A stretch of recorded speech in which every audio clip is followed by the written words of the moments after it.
Good morning students.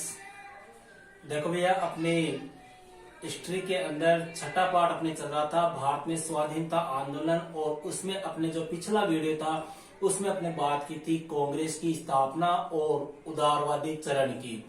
कि कांग्रेस की स्थापना कब हुई, उसके अधिवेशन कब हुए, कौन से अधिवेशन की अध्यक्षता किसने की, और उदारवादी चरण में उदारवादी नेता कौन कौन थे। यहां तक की अपने चर्चा पिछले वीडियो में हो चुकी है। अब आज उसी के आगे अपने स्टार्ट करते हैं बंग भंग। देखो, बंग भंग का मतलब हो गया, बंग यानी बंगाल, और भंग का मतलब हो गया विभाजन या टुकड़े। अर्थात किसका विभाजन? बंगाल का विभाजन। देखो, काफी मोस्ट टॉपिक है अपने हर एग्जाम में, चाहे वो अपने 12वीं की हो, चाहे अपने बीए की हो, चाहे एमए की हो, या कोई भी कंपटीशन एग्जाम हो, इस टॉपिक से अपने बहुत ज्यादा क्वेश्चन पूछे जाते हैं। तो अपने स्टार्ट करते हैं सबसे पहले बंगाल विभाजन या बंग भंग। देखो, सबसे पहला क्वेश्चन तो यही आता है कि बंगाल का विभाजन जब हुआ था उस समय भारत का गवर्नर जनरल कौन था? तो उस समय गवर्नर जनरल था लॉर्ड कर्जन, जो 1899 से लेकर 1905 ईस्वी तक भारत का क्या रहा था? गवर्नर जनरल रहा था। कौन? Lord Curzon. अब देखो, लॉर्ड कर्जन ने बंगाल का विभाजन किया, किस आधार पे किया? इसने कहा था कि बंगाल जो है वो एक बड़ा प्रांत है। बंगाल विभाजन के लिए इसने तर्क क्या दिया कि बंगाल जो है वो एक बड़ा प्रांत है, बड़ा क्षेत्र है, यहाँ पर प्रशासनिक तंत्र सही तरीके से काम नहीं कर सकता। क्यों? क्योंकि बड़ा क्षेत्र था, मतलब एक प्रशासनिक कुशलता कायम करने का तर्क इसने दिया कि प्रशासनिक कुशलता अच्छी तरह से कायम हो सके, इसलिए बंगाल का विभाजन आवश्यक है, यह तर्क दिया। लेकिन इसका मेन उद्देश्य क्या था? बंगालियों के मध्य जो एकता थी, बंगाल के लोगों के मध्य जो एकता थी, जो राष्ट्रीयता की भावना थी, उस राष्ट्रीयता की भावना का दमन करना इसका प्रमुख उद्देश्य था। देखो, अपने 2-3 वीडियो पिछले आपको एक टॉपिक पढ़ाया था मैंने, कांग्रेस की स्थापना से पूर्व के संगठन। उसमें जितने भी अपने संगठन देखे थे 99% संगठन, चाहे वो लैंड होल्डर सोसाइटी हो, चाहे बंगाल एसोसिएशन हो, चाहे बंगाल ब्रिटिश इंडियन एसोसिएशन हो, जितने भी संगठन थे उन सारे के सारे संगठनों की स्थापना कहां पर हुई थी? अपने बंगाल में हुई थी, अपने कहते कलकत्ता में हुई थी। तो कहने का मतलब हो गया कि बंगाल के अंदर राष्ट्रता की भावना जो थी वो प्रबल थी, जोरों पर थी। इसी बंगाल में राष्ट्रता की भावना का दमन करने के लिए लॉर्ड कर्जन ने क्या किया? बंगाल का विभाजन कर दिया। और विभाजन की घोषणा कब की? देखो, यहां से जो क्वेश्चन पूछ जाते हैं वो ध्यान रखना आपने। पहला क्वेश्चन तो ये आता है कि बंगाल विभाजन की घोषणा कब की? तो 19 जुलाई 1905 को यह घोषणा कर दी। बंगाल विभाजन की घोषणा कब कर दी? 19 जुलाई 1905 को। इसी बंगाल विभाजन की घोषणा के फलस्वरूप अपने सुरेंद्र नाथ बनर्जी जो थे, इन्होंने स्वदेशी आंदोलन की घोषणा कर दी। इन्होंने कहा कि अगर बंगाल का विभाजन होगा तो संपूर्ण बंगाल के अंदर कौन सा आंदोलन चलाया जाएगा? स्वदेशी आंदोलन चलाया जाएगा। और उसका प्रारंभ कब होगा? 7 अगस्त 1905 को। कहने का मतलब हो गया कि बंगाल विभाजन को रोकने के लिए बंगालियों ने, अपने उदारवादियों ने काफी प्रयास किए, लेकिन सभी प्रयास जो है वो एक प्रकार से नाकाम हुए। और 16 अक्टूबर 1905 ईस्वी को क्या कर दिया गया? बंगाल का विभाजन लागू कर दिया गया। मतलब बंगाल जो है उसके कितने टुकड़े कर दिए? 2 टुकड़े कर दिए गए। एक तो था आपके पश्चिमी बंगाल, एक तो हो गया अपनी पश्चिमी बंगाल, और दूसरा था अपने पूर्वी बंगाल। देखो, पश्चिमी बंगाल जो है इसकी राजधानी तो बनाई गई थी कलकत्ता, और पूर्वी बंगाल जो है इसकी राजधानी बनाई गई थी ढाका। ध्यान रखना इसको। पश्चिमी बंगाल जो है इसमें तो बहुसंख्यक कौन हो गए? हिंदू बहुसंख्यक हो गए, और यहाँ पर मुस्लिम संप्रदाय के जो लोग थे वो बहुसंख्यक हो गए।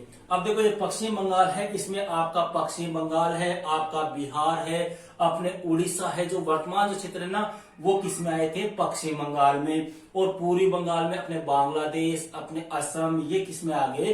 पूर्वी बंगाल में आ गए। पश्चिम बंगाल में हिंदू बहुसंख्यक थे और पूर्वी बंगाल में मुस्लिम बहुसंख्यक थे। इस प्रकार से बंगाल के क्या कर दिए गए?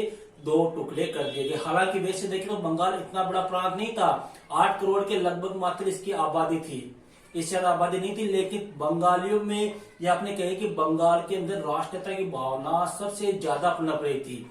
इसीलिए इस राष्ट्रीयता की भावना का दमन करने के लिए लॉर्ड कर्जन ने इसका क्या किया था, विभाजन कर दिया था। और विभाजन का तर्क क्या दिया, प्रशासनिक कुशलता कायम करने के लिए। और एक बात और क्वेश्चन पूछा हुआ है कि बंगाल का विभाजन किस आधार पर किया गया, तो ध्यान देना बंगाल का विभाजन जो है वो सांप्रदायिक आधार पर या अपने कहते धर्म के आधार पर किया गया। देखो इधर अपने देख सकते हैं पश्चिम बंगाल में कौन बहुसंख्यक, हिंदू बहुसंख्यक, और यहाँ पे कौन हो गए, मुस्लिम बहुसंख्यक। अब इसके विरोध में जब पश्चिम बंगाल बंगाल के जब दो टुकड़े कर दिए, तो इसके विरोध में देखो क्या प्रतिक्रिया हुई। काफी मोस्ट टॉपिक है, अपने 2-3 दिन से अपने कोई कारणवश वीडियो नहीं डालना हुआ, इसलिए आज आपके सामने ये वीडियो प्रेजेंट कर रहे हैं। देखो बात करते हैं अपने आगे। अब देखो बंगाल का विभाजन हो गया। बंगाल विभाजन के साथ ही बंगाल में क्या होने लग गया, इस विभाजन का क्या हुआ, विरोध हुआ। विरोध किस रूप में किया, देखो 16 अक्टूबर को विभाजन लागू हो गया, तो 16 अक्टूबर को बंगाल में शोक दिवस के रूप में मनाया गया, पहली बात। दूसरी बात दूसरी बात रविंद्रनाथ टैगोर की सलाह पर लोगों ने एक दूसरे को क्या बांधी, राखी बांधी। हिंदुओं ने मुस्लिमों को, मुस्लिमों ने हिंदुओं को, या एक दूसरे को राखी बांधी। और इस राखी बांधने का प्रमुख उद्देश्य क्या था, अपने ब्रिटिश लोगों को या ब्रिटिश प्रशासन को एकता साबित करना, मतलब अपनी एकता को बनाए रखने के लिए लोगों ने एक दूसरे क्या बांधी, राखी बांधी। 16 अक्टूबर के दिन बंगाल के अंदर किसी ने भी खाना नहीं खाया, किसी के घर में चूल्हा नहीं जला। एक प्रकार से कहने का मतलब हो गया वो एक शोक दिवस के रूप में उस दिन को मनाया गया। और इसी बंगाल विभाजन के विरोध में सुरेंद्र नाथ बनर्जी जो है, इस सुरेंद्र नाथ बनर्जी के नेतृत्व में एक आंदोलन चलाया गया। उस आंदोलन का नाम था अपने स्वदेशी आंदोलन। यह आंदोलन किसके नेतृत्व में चला था, अपने सुरेंद्र नाथ बनर्जी के नेतृत्व में चला था। और इसका प्रारंभ हुआ था 7 अगस्त 1905 को। अब देखो यहाँ पर एक क्वेश्चन और पूछते हैं कि सुरेंद्र नाथ बनर्जी को अपने स्वदेशी आंदोलन, स्वदेशी बनर्जी नहीं, सुरेंद्र नाथ बनर्जी। अब एक क्वेश्चन यहाँ पे यह आता है कि सुरेंद्र नाथ बनर्जी को इस आंदोलन को चलाने की जो प्रेरणा है वो किस अखबार से मिली, तो ध्यान रखना अखबार का नाम था अपने संजीवनी। और यह अखबार जो है, इस अखबार ने अपने बंगाल विभाजन का क्या किया था, विरोध भी किया था। देखो बंगाल अखबार का विरोध भी इसने, ये बंगाल विभाजन का विरोध भी इसने किया था। और इसी अखबार की प्रेरणा से सुरेंद्र नाथ बनर्जी ने 7 अगस्त 1905 को बंगाल में कौन सा आंदोलन चलाया, स्वदेशी आंदोलन चलाया। और इस स्वदेशी आंदोलन बंगाल के साथ साथ जो है वो एक प्रकार से कहे तो अपने संपूर्ण भारत में फैल गया। अब देखो यहाँ पर ये क्वेश्चन पूछा जाता है कि अपने दिल्ली में नेतृत्व किसने किया, पंजाब में किसने किया, महाराष्ट्र में किसने किया। स्वदेशी आंदोलन स्टार्ट तो हुआ था बंगाल से, लेकिन ये धीरे धीरे एक प्रकार से संपूर्ण भारत में फैल गया। अपने दिल्ली, आपकी दिल्ली है, अपने पंजाब है, अपने महाराष्ट्र है, इन क्षेत्रों में भी यह आंदोलन जो है वो एक प्रकार से काफी बड़ा हो गया, काफी उग्र रूप इस आंदोलन ने धारण कर लिया। अपने दिल्ली में बात करें तो सैयद हैदर रज्जा, इन्होंने स्वदेशी आंदोलन का क्या किया था, नेतृत्व किया था। अपने पंजाब में किया था लाला लाजपत राय, अपने महाराष्ट्र, अपने पूना यहाँ पर किया था अपने बाल गंगाधर तिलक ने। और अपने मद्रास जो है यहाँ पर किया था अपने सुब्रमण्यम अय्यर।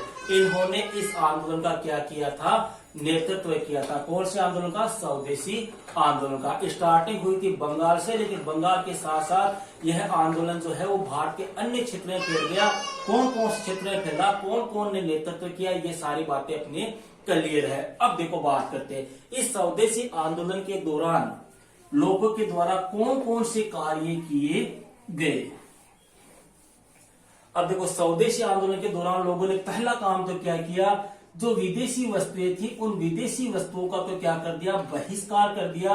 और किसके ऊपर जोर दिया, स्वदेशी वस्तुओं के उपयोग पर क्या दिया गया, जोर दिया गया। स्वदेशी वस्तुओं का काम में लेने पर बल दिया गया। यह पहला आंदोलन था जिसमें किसने भाग लिया था, महिलाओं ने भी भाग लिया था।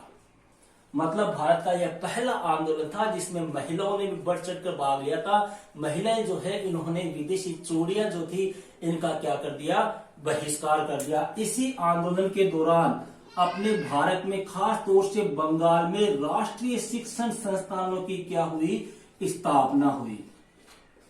मतलब स्वदेशी राष्ट्रीय शिक्षण संस्थान है उनकी स्थापना हुई। जैसे अपने बंगाल में रविंद्रनाथ टैगोर ने शांति निकेतन की स्थापना की। इसके अलावा नेशनल कॉलेज की स्थापना भी अपने स्वदेशी आंदोलन के दौरान हुई थी। इसके अलावा अपने इसी स्वदेशी आंदोलन के दौरान रविंद्रनाथ टैगोर जो थे इन्होंने एक गीत लिखा था, इसका नाम था अमार सोनार बांग्ला, जो वर्तमान समय में अपने बांग्लादेश का राष्ट्रीय गीत भी है। इस गीत की रचना भी जो है वो स्वदेशी आंदोलन के दौरान की गई। और किसने लिखा था, रविंद्रनाथ टैगोर ने। देखो गीत तो यह लिखा गया था, लेकिन बंगाल विभाजन के दौरान लोगों ने जो गीत गाया था ना वो था वंदे मातरम। ध्यान रखना इसको, ये बांग्लादेश का राष्ट्रीय गीत है वर्तमान में और इसकी रचना स्वदेशी आंदोलन के दौरान रविंद्रनाथ टैगोर ने की थी। लेकिन क्वेश्चन आ जाए कि बंगाल विभाजन के दौरान लोगों के द्वारा कौन सा गीत गाया गया, तो वह था अपने वंदे मातरम। इसके अलावा बंगाल विभाजन के दौरान ही अपने राष्ट्रीय शिक्षा परिषद, बंगाल विभाजन के दौरान ही अपने राष्ट्रीय शिक्षा परिषद की क्या हुई, स्थापना हुई। इसके अलावा बंगाल विभाजन के दौरान ही अपने पीसी रॉय जो है इन्होंने बंगाल में स्वदेशी केमिकल स्टोर की भी क्या की, स्थापना की। इसके अलावा अपने दो चित्रकार थे जिन्होंने राष्ट्रीय चित्रकला के विकास में योगदान भी दिया, जिनमें एक था अपने अवनींद्रनाथ टैगोर और दूसरा था अपने नंदलाल बोस। इन्होंने राष्ट्रीय चित्रकला के विकास में भी क्या दिया, योगदान दिया। तो ये था अपने बंगाल विभाजन जो अपने लॉर्ड कर्जन के समय हुआ था और सांप्रदायिक आधार पे, धर्म के आधार पे किया गया था। लेकिन लॉर्ड कर्जन ने इसका तर्क यह दिया कि यह विभाजन जो है वो प्रशासनिक कुशलता के लिए किया जा रहा है। घोषणा हुई थी 19 जुलाई 1905 को, लागू हो गया था 16 अक्टूबर 1905 को। दो टुकड़े कर दिए थे अपने पश्चिम बंगाल और पूर्वी बंगाल और विरोध के रूप में अपने चलाया गया था स्वदेशी आंदोलन जो 7 अगस्त 1905 को प्रारंभ हुआ। तो इतनी बात क्लियर है। मिलते हैं नेक्स्ट वीडियो में एक नेक्स्ट टॉपिक के साथ।